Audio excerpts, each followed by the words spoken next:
Kemudian, mengapa kita menggunakan GIS? Ada sejumlah alasan, seabrek alasan kenapa kita menggunakan GIS. Ya, paling mudah sebenarnya sudah disinggung di awal. Ketika sebelumnya untuk membuat sebuah peta, itu tentu ini membutuhkan effort yang banyak. Karena kita juga membuat garis, kemudian melakukan sebuah pengukuran gitu ya, pewarnaan gitu. Kemudian ketika kita ingin merubah ke skala yang lebih detail, kita berganti ke kertas yang lain. Jadi waktu, tenaga, dan pikiran tentu jauh lebih banyak gitu ya untuk keluar gitu. Kemudian juga sifatnya statis, artinya kalau kita mau merubah apapun, kita harus juga menggambarkan ulang itu gitu ya. Atau kalau digambarkan di peta yang sama perlu kita hapus dan sebagainya, tentu bisa menjadikan visual dari petanya juga tidak maksimal gitu ya. Nah, makanya muncullah GIS. GIS kita peta ini masukkan ke dalam digital komputer. Makanya nanti di sana lebih mudah apapun itu kita ingin melakukan banyak perbaikan gitu ya. Kemudian juga sifatnya dinamis. Mau kita rubah skalanya sesuka hati pun bisa gitu. Mau kita tingkatkan detailnya juga bisa. Mau kita tambahkan informasinya juga bisa. Dan itu sifatnya terbilang murah gitu ya. Bahkan mungkin tidak berbayar dan cepat gitu. Tentu tidak butuh tenaga yang banyak. Nah, jadi mengapa kita menggunakan GIS? Banyak sekali alasannya. Ya, ini hanya beberapa saja. Jadi GIS ini bisa kita hubungkan dengan tadi yang sudah disinggung di awal, dengan web. Jadi semua bisa mengelola gitu ya GIS lewat internet atau menampilkan data dari satu instansi, kemudian semua orang bisa mengakses itu gitu ya lewat internet. Contohnya pernah disinggung di awal gitu mengenai suatu website dari BIG, Badan Informasi Geospasial. Itu kan sebenarnya yang membuat Badan Informasi Geospasial yang ada di mana? Yang ada di Cibinong di Bogor. Nah, tapi kita dimanapun posisi kita berada ketika kita membuka websitenya, kita bisa melihat informasi spasial negara Indonesia, apapun itu dari kontur, geologi, gitu ya, batimetri dan sebagainya gitu, menggunakan internet. Jadi teknologi GIS ini bisa dihubungkan dengan internet dan sifatnya luas gitu ya, available-nya itu secara luas. Kemudian GIS juga user interaction. Jadi kita bisa berbuat apa saja terhadap GIS, terhadap peta yang digital di komputer gitu. Mau kita interest kita geser kemana-mana pun itu bisa gitu ya. Mau kita tampilkan dari segi tirennya saja gitu ya, secara morfologinya saja, secara konturnya saja, atau kita ingin melihat jalan saja itu bisa. Atau kita ingin menginput banyak sekali informasi juga bisa. Bahkan kita bisa melakukan sejumlah interaksi, semisal kita ingin melakukan zooming gitu, itu bisa juga. Atau kita ingin mengetahui secara pasti suatu lokasi ada informasi apa saja, itu bisa kita klik gitu, satu area, satu titik, kemudian biasanya muncul ada informasi koordinatnya, atau kalau di Google Maps itu kita muncul gambarnya gitu ya. Gitu. Jadi sifatnya dia user interaction.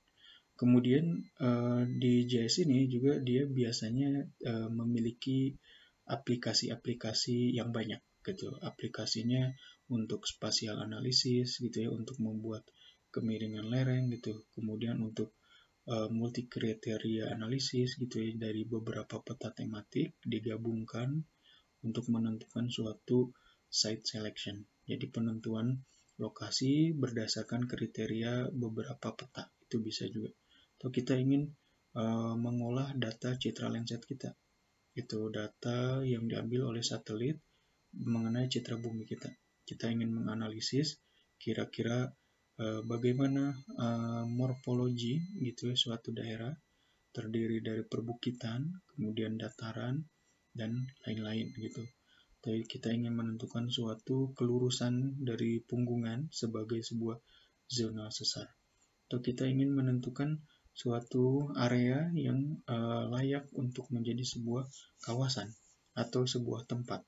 Entah tempat untuk membuang limbah dan sebagainya gitu ya. Semua ada aplikasi-aplikasinya di dalam GIS gitu ya. Untuk mengukur panjang sungai gitu ya, untuk mengukur daerah aliran sungai, areanya bagaimana gitu. Kemudian terkait dengan curah hujan nanti yang masuk gitu ya, akan maksimal di berapa. Itu semua berkaitan dengan aplikasi-aplikasi GIS yang sangat banyak. Kemudian GIS ini juga karena perkembangan teknologi semakin canggih, GIS tentu memanfaatkan teknologi komputer tersebut. Nah, kemudian akibatnya harganya gitu ya menjadi lebih terjangkau oleh semua orang. Karena terjangkau oleh semua orang, semua bisa melakukan pengembangan terhadap GIS itu tersebut. Makanya GIS termasuk yang secara cepat gitu ya berkembang gitu.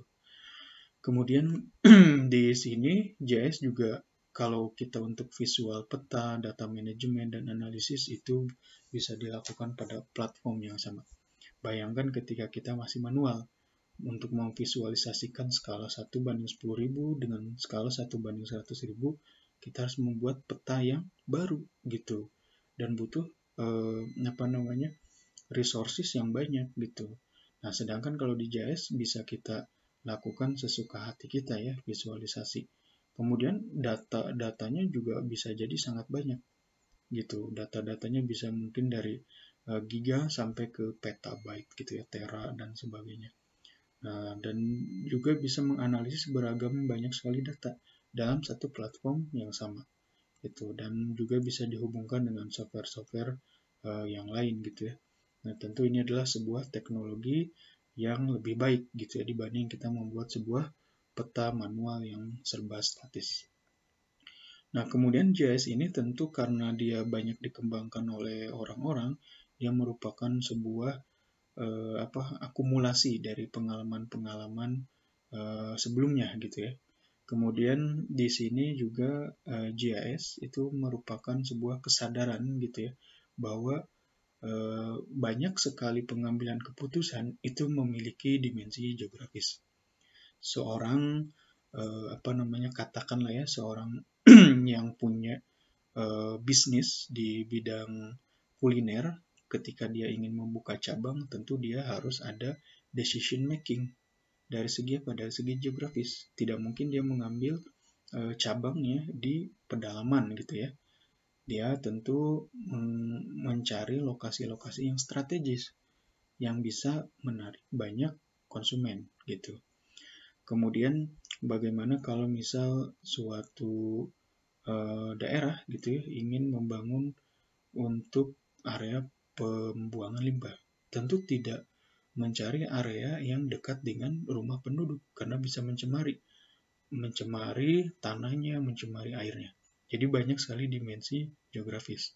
Seorang turis gitu ya, tentu ketika akan melakukan perjalanan juga ada dimensi geografisnya. Dia akan mencari rute-rute yang menurut dia bisa cepat untuk dituju gitu.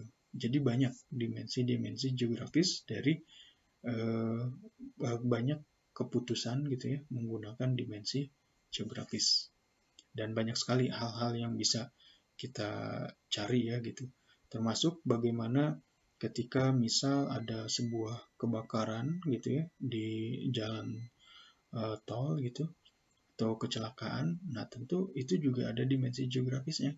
GPS dari mobil dikirimkan ke office gitu ya, ke kantor yang menangani kebakaran gitu ya. Kemudian dari sana dilihat posisinya di jalan tol itu ada di mana. Nah, kemudian posisi dari pemadam kebakaran sejauh mana. Jadi bisa dievakuasi secepatnya. Banyak sekali informasi-informasi geografis. Untuk eksplorasi sumber daya mineral, tentu di sana ada dimensi geografis, di mana sih titik-titiknya gitu ya, titik-titik terdekatnya di mana gitu. Nah, kemudian tentu GIS ini juga nanti dia merefer kepada data-data yang digital. Jadi perkembangan data digital gitu ya yang sifatnya geografis.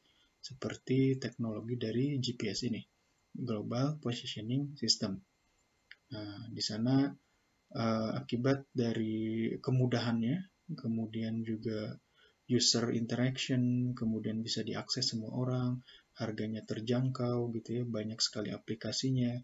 Kemudian secara platform kita bisa mengolah banyak hal gitu ya dalam waktu yang bersamaan.